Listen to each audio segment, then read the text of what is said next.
अपना स्थान ग्रहण करिए।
रहने वाली थी और इनका गला बहुत अच्छा था। ये वहाँ की टॉप सिंगर बनना चाहते थे, लेकिन किसी राज्य में दे दिए जा रहे थे समाज सेवा के, और वो लेक्चर उनके दिमाग में बैठ गया। उसके बाद उन्होंने वो अपनी जो लाइन थी, जो दिशा थी, उसको बदल कर समाज सेवा से जुड़ गई और वहाँ से चाइना में 11 वर्ष तक वो एक स्कूल की हेड प्रिंसिपल होकर काम किया और 11 वर्षों के बाद वो स्कूल वहीं पर छोड़कर अपना प्रदेश वापस चल गई और देशाटन में चली गई। इनकी जो मैरिज हुई थी वो एक कलकत्ता में चर्च में फादर हुआ करते थे, मिस्टर बिशप।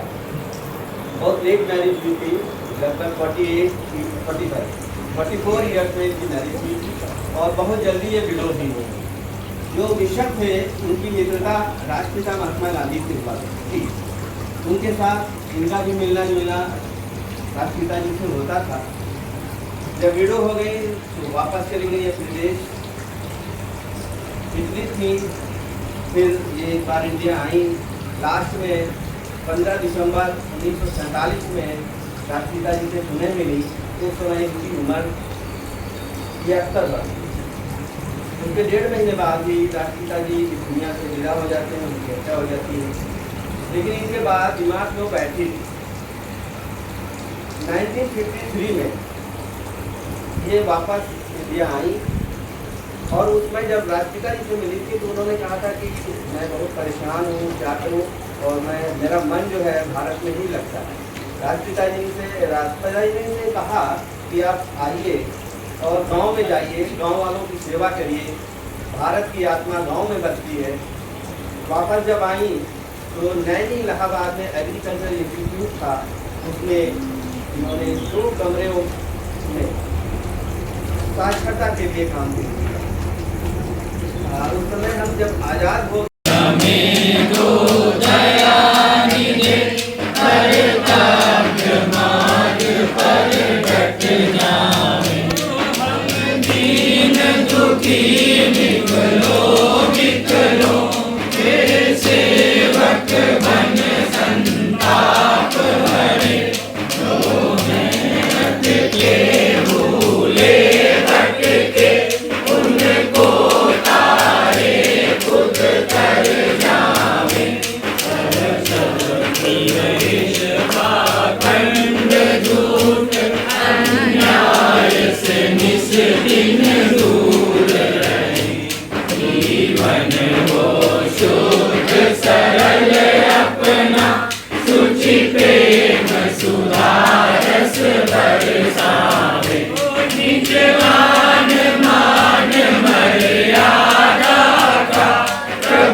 शक्ति हमें